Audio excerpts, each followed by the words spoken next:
Alhamdulillah wala haula wala quwata illa billah. Salatu wassalamu ala Rasulillah wa ala alihi wa sahbihi wa mawalah. Bapak-bapak, ibu-ibu yang dirahmati oleh Allah, alhamdulillah, puji syukur kita haturkan selalu kehadirat Allah Subhanahu wa taala yang senantiasa mencurahkan rahmatnya, hidayahnya, taufiknya, sehingga kita selalu sampai hari ini masih terpilih menjadi orang-orang yang beriman dan dipersaudarakan di atas keislaman, sehingga kita bisa berkumpul di tempat ini. Bapak Ibu yang dirahmati oleh Allah Subhanahu wa taala, iki sadere kula ngapunten materinya harusnya hadis arba'in, qadarullah kula ket injing idul ngalor niki ngetan bar niki mungkin ngulon. Jadi wau senderan siluk karepe nggih mung leyeh-leyeh bablas merem tertidur, sehingga materinya belum saya siapkan terkait dengan materi hadis arba'in yang ke-17. Jadi pada malam hari ini saya tidak membawakan materi hadis arba'in, tapi saya membawakan materi anak yang berkah, karena saya lihat sebagian panjenengan masih muda-muda, anaknya masih kecil-kecil, kemudian tentu yang sepuh-sepuh ada cucu-cucu yang masih kecil-kecil. Bapak Ibu yang dirahmati oleh Allah Subhanahu wa taala, Kanjeng Nabi paring pangandikan, man kana lahu salasu banatin fasobaro alaihinna, siapa yang kemudian dititipi 3 anak perempuan. Artinya kalau anak perempuan meniatan apa boleh laki-laki ngoten nggih. Jadi jangan sampai kemudian ya itu anak perempuan berarti kudu anake wedok, mboten nggih, mboten.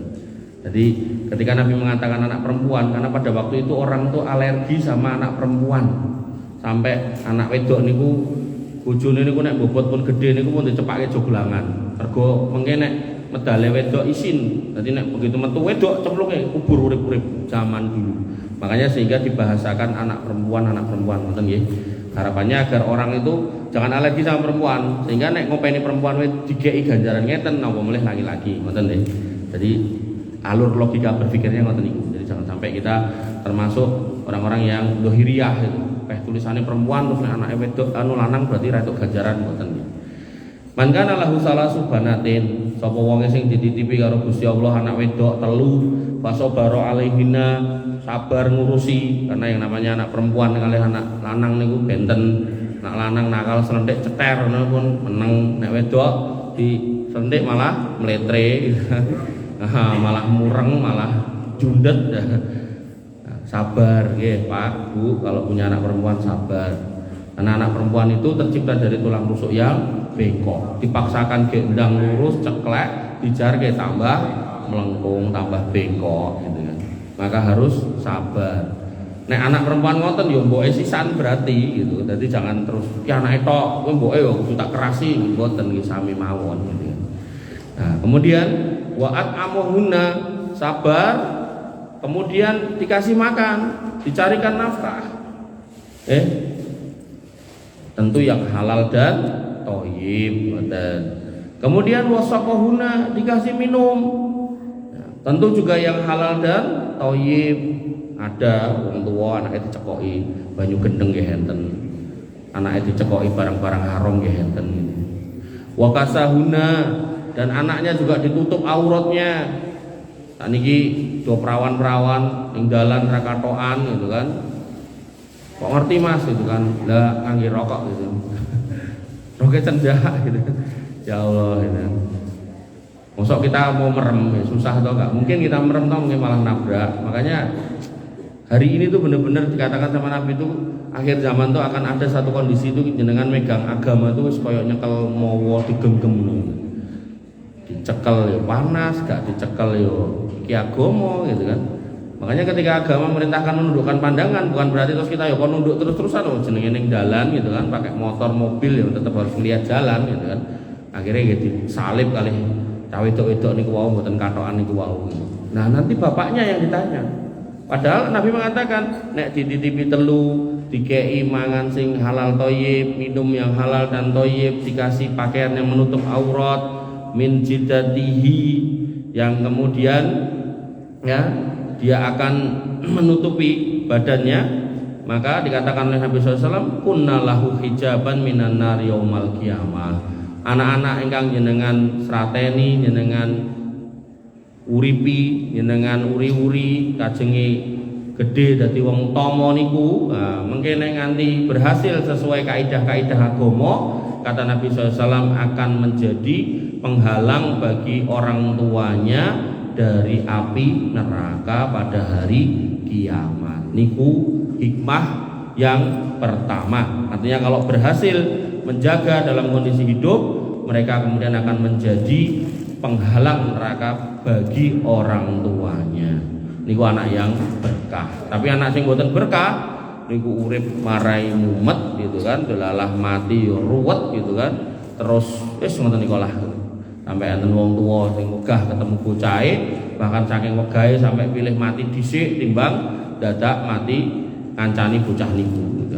Naudzubillah. Kemudian yang kedua, ketika akhirnya anak itu meninggal, niki anak yang penuh berkah, dikatakan oleh Nabi SAW, idza matal insan in qata'a anhu amaluhu illa min salasatin. Kalau manusia niku meninggal, maka tidak bisa dia beramal kecuali 3, yaitu apa? Illa min shadaqatin jariyatin, kecuali dari sedekah jariyahnya, au ilmin yuntafa'u bi, atau ilmu darinya yang dimanfaatkan, au niki yang mau kita bahas ini, yaitu waladin solihin yad'ulah, yaitu anak soleh yang dididik, yang dihasilkan dari pendidikan yang dilakukan selama di dunia, sehingga ketika orang tuanya sedo dia mau mendoakannya. Jadi kalau pada akhirnya kita yang meninggal duluan, anak ini mau mendoakan. Kalau anaknya hidup, dia kemudian menjadi penghalang dari api neraka. Dan ketika anak ini mau mendoakan orang tuanya, maka orang tuanya kiranya amalnya sithik itu bisa naik kelas, naik pangkat di akhirat, didudukkan di tempat yang lebih baik dari sebelumnya. Sampai ada seorang yang dikatakan Nabi SAW, innallaha azza wa jalla la yarfa'u darajatan lil abdis sholih fil jannah. Gusti Allah akan mengangkat derajat hamba yang soleh di surga.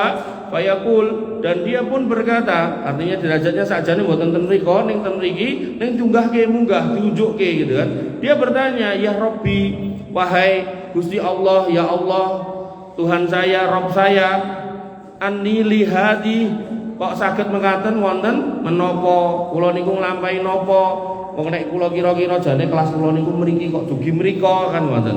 Fayaqulu, kemudian Allah berfirman, bi istighfari waladika laka, mergo anakmu mbok tinggal mati dina-dina njaluke ngapura.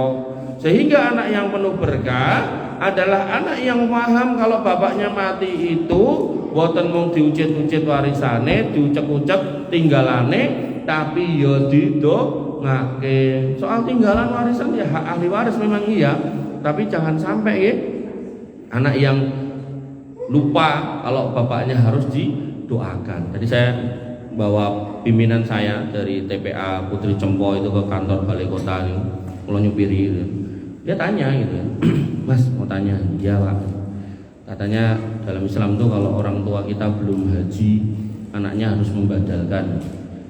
Ya itu bisa benar bisa enggak. Lah benar enggak ya gimana? Ya kalau anaknya udah haji ya yang badalkan anaknya. Kalau bapak anaknya belum haji, yang badalkan orang yang sudah haji.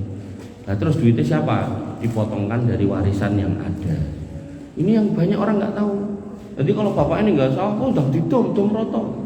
Lah bapak ini kok dereng minggah haji, maka punya kewajiban untuk haji, harus dihajikan. Dari mana? Tinggalannya Pak. Itu.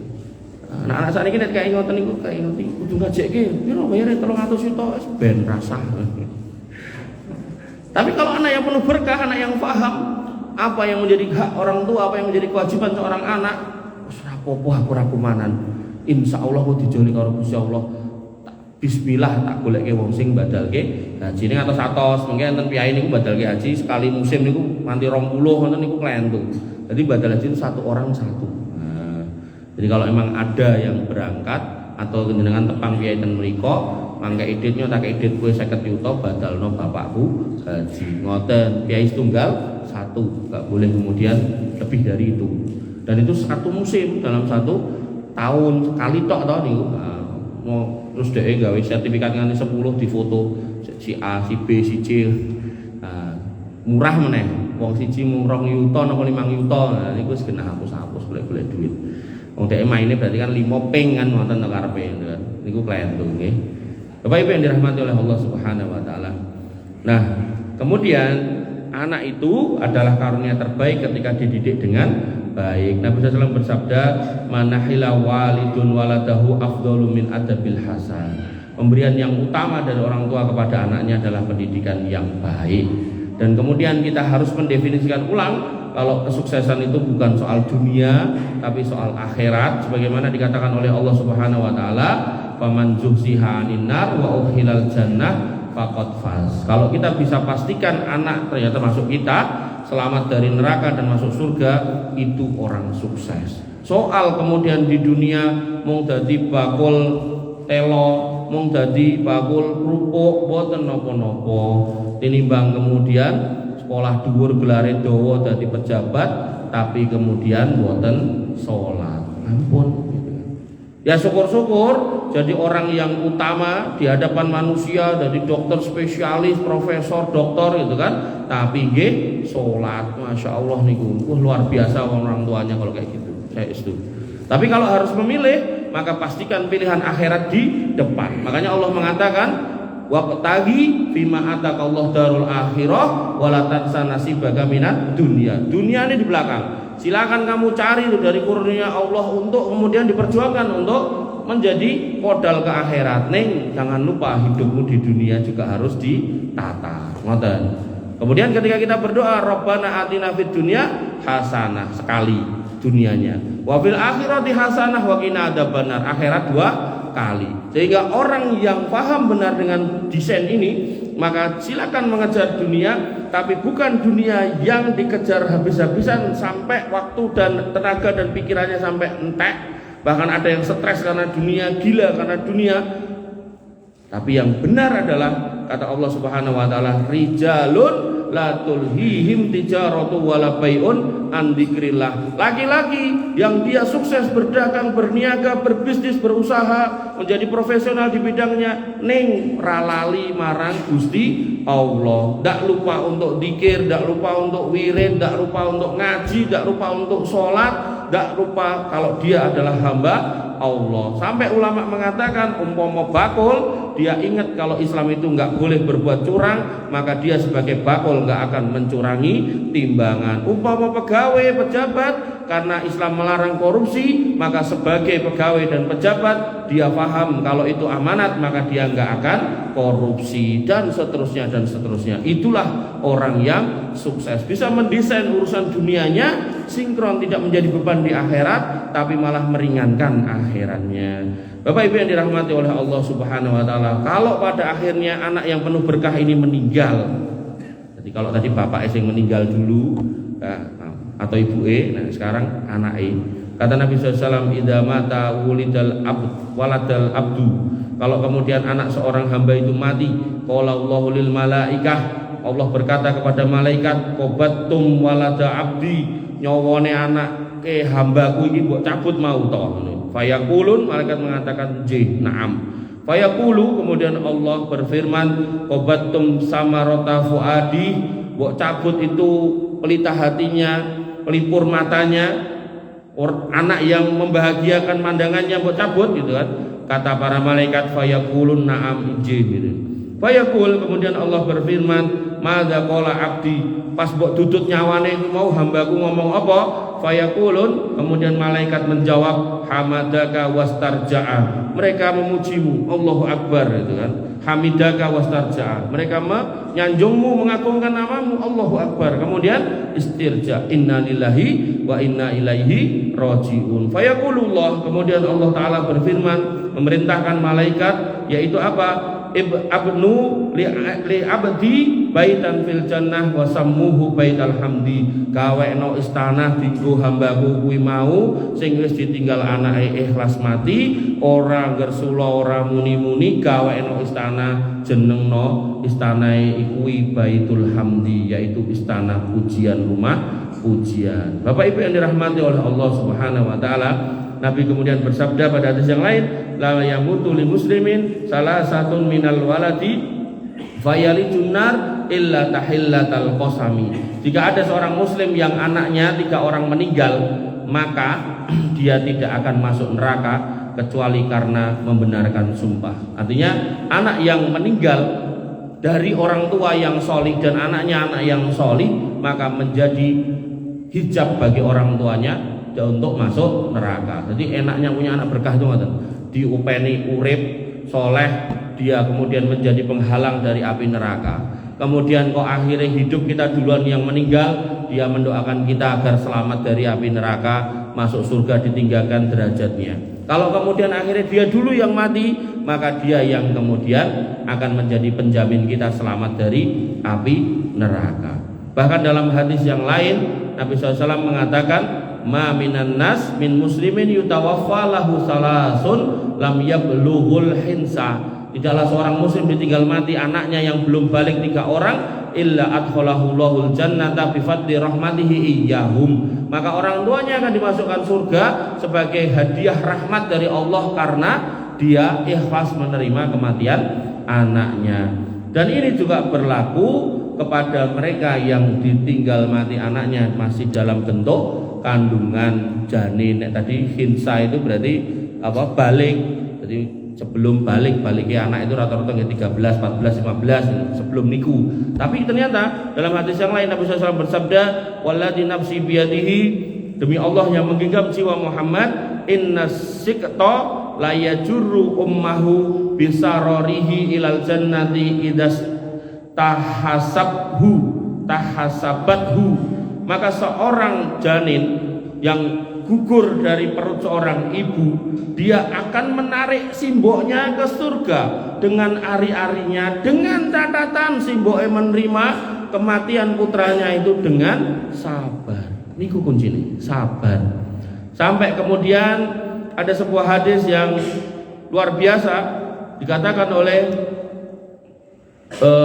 Abu Hurairah. Faqultu li Abu Hurairah, aku berkata kepada Abu Hurairah, dari Abu Hasan, dia berkata kepada Abu Hurairah, innahu qad matali ibnani, lagi wae anakku loro wis mati.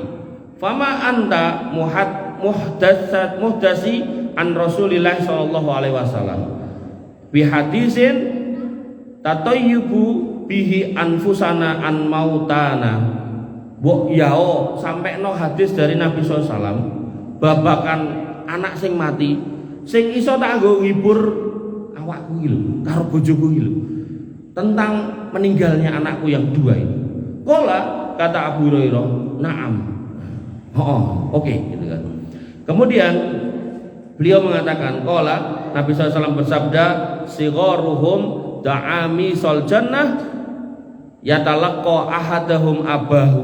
Bahwasanya anak-anak kaum muslimin yang masih kecil-kecil yang mati itu nanti akan menjadi penghuni surga, dan dia akan memanggil bapaknya, orang tuanya, au qala abawai, atau orang tuanya. Jadi riwayat 1 adalah bapaknya, riwayat 2 adalah orang tuanya.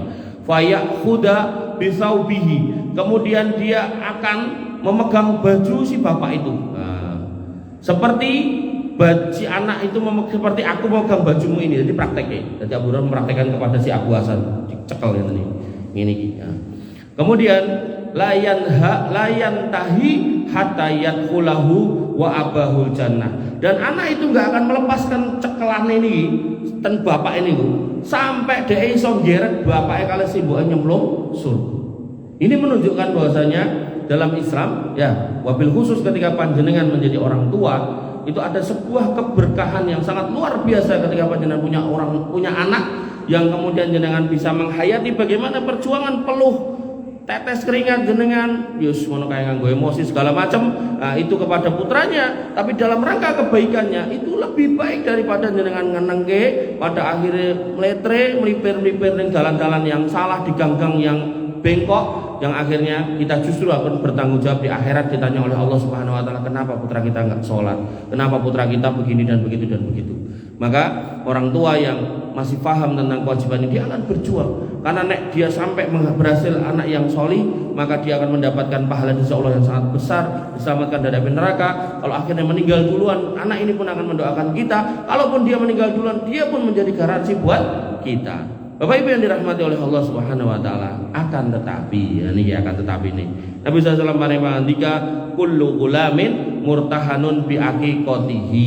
Setiap anak niku tergadai dengan akikohnya, tutbahu anhu yaumas sabi'i wa yukhlaqu ra'suhu wa yusamma. Disembelih pada hari ketujuh, dicukur gundul rambutnya dan diberikan nama. Nah, di sini ada bahasa bahwasanya anak yang belum diakikoi itu tergadai. Qala Ahmad, berkata Imam Ahmad ibn Hambal, hada fi syafaati yuridu annahu in lam yu'aqqa annahu famata tiflan lam yusfa fi walidayh. Maka yang dimaksud tergadai di sini adalah anak-anak yang belum diakikoi, maka kemudian kalau dia mati, maka dia tidak bisa menjadi penjamin surga buat orang tuanya. Pramila di dalam bab akikoh sampai dikatakan oleh Yahya bin Hamzah dari Imam Al-Baihaqi bahwasanya dijawab oleh Imam Al-Atha ketika ditanya tentang makna anak yang tergadai, beliau berkata yahrumu syafa'atu waladahu, maka orang tuanya tidak bisa mendapat syafaat anaknya. Poinnya, kesimpulannya adalah ketika kemudian ada anak berkah, yaitu anak yang ketika kita didik menjadi penjamin kita untuk masuk surga, kemudian ketika kita mati duluan, doa dia bisa meningkatkan kita ke posisi yang lebih baik, menyelamatkan kita dari tempat yang lebih jelek menuju lebih baik. Begitu pula kalau dia mati duluan, maka dia bisa menjamin kita. Maka semua jaminan niki dereng sempurna kalau putrane jenengan dereng diakekoi. Pramila ngapunten panjenengan yang dulu punya putra dan belum diakekoi, sumangga diakekoi senajan sampun gede. Nanti dalam bab ini ada yang bertanya, orang tua saya sampai gede orang mampu, bolehkah saya mengakui diri sendiri? Maka dijawab oleh sebagian ulama, boleh. Mekaten. Kemudian nanti banyak pertanyaan tentang itu, apakah boleh sapi kambing betina? Jawabannya boleh dan seterusnya. Apakah boleh yang membeli makan sendiri, dimakan sekeluarga? Boleh dan seterusnya. Monggo. Poinnya adalah ini adalah tentang anak yang berkah. Dia kalau hidup bermanfaat, kalau meninggal berfaedah. Kalau kita yang meninggal duluan, dia akan menjadi anak-anak yang mendoakan kita menuju jalan yang lebih baik, tempat yang lebih baik. Maka agar semua ini berjalan dengan baik, fungsi-fungsi ini berjalan dengan baik, buat panjenengan yang belum mengakui putranya, sumangga untuk diakekoi. Monggo terserah di rumah boleh, kemudian mesen boleh. Pokoknya menurut saya boten tahu napa-napa. Intinya saya ingin menyampaikan hal-hal yang mungkin panjenengan wallahu alam belum mendengarkan atau belum pernah mendengarkan, maka saya sampaikan agar menjadi pengetahuan. Jangan sampai kemudian kita nanti berharap ternyata harapan kita nggak bisa karena luput dereng ngakekoi putrane. Bila cekap semanten kula kesehatan agenda jam 8 kirang langkung pun nyuwun makamuten. Akhirul kalam subhanakallahumma bihamdika asyhadu an la ilaha illa anta astaghfiruka wa atubu ilaik. Assalamualaikum warahmatullahi wabarakatuh.